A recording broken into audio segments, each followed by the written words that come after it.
నమస్తే, welcome to Andhraprabha. Harirama Jogayya Pawan కు మరో లేఖ రాశారు. ఇందులో నియోజకవర్గాల అభ్యర్థుల పేర్లను కూడా ఆయన డిసైడ్ చేశారు. తాను సూచించిన వ్యక్తులకు సీట్లు ఇవ్వాలని, అలా చేస్తే అభ్యర్థులు గెలుపొందుతారని, తనకు ఉన్న రాజకీయ పరిజ్ఞానంతో వారి పేర్లను సూచిస్తున్నానని తెలిపారు.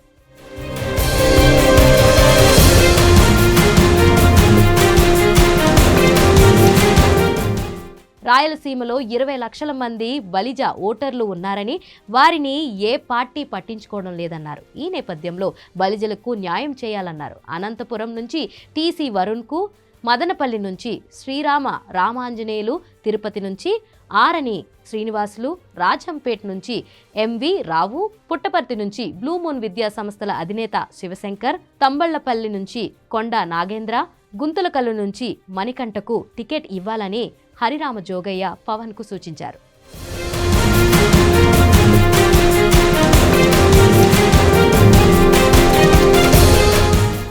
హరిరామ జోగయ్య సూచించిన అభ్యర్థులంతా బలిజ సామాజిక వర్గానికి చెందినవారే.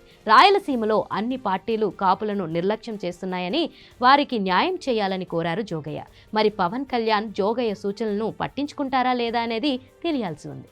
తనకు సూచనలు, సలహాలు ఇచ్చేవారు అవసరం లేదని, యుద్ధం చేసేవారు కావాలంటూ పవన్ కళ్యాణ్ చెప్పారు. ఈ కమెంట్స్ పై జోగయ్య స్పందిస్తూ సేనానికి ఎలాంటి సలహాలు ఇవ్వనని చెప్పారు. తన చివరి శ్వాస వరకు పవన్ వెంటనే ఉంటానని తెలిపారు. ఇప్పటికే కూటమి నుంచి ఫస్ట్ లిస్ట్ రిలీజ్ చేశారు. మరోసారి రెండో విడత అభ్యర్థుల ఎంపికపై బాబుతో పవన్ చర్చించినట్లు తెలుస్తుంది. బీజేపీ నుంచి క్లారిటీ వస్తే సీట్లు సర్దుబాటుపై ఓ నిర్ణయం తీసుకునే ఛాన్స్ ఉంటుందన్నారు.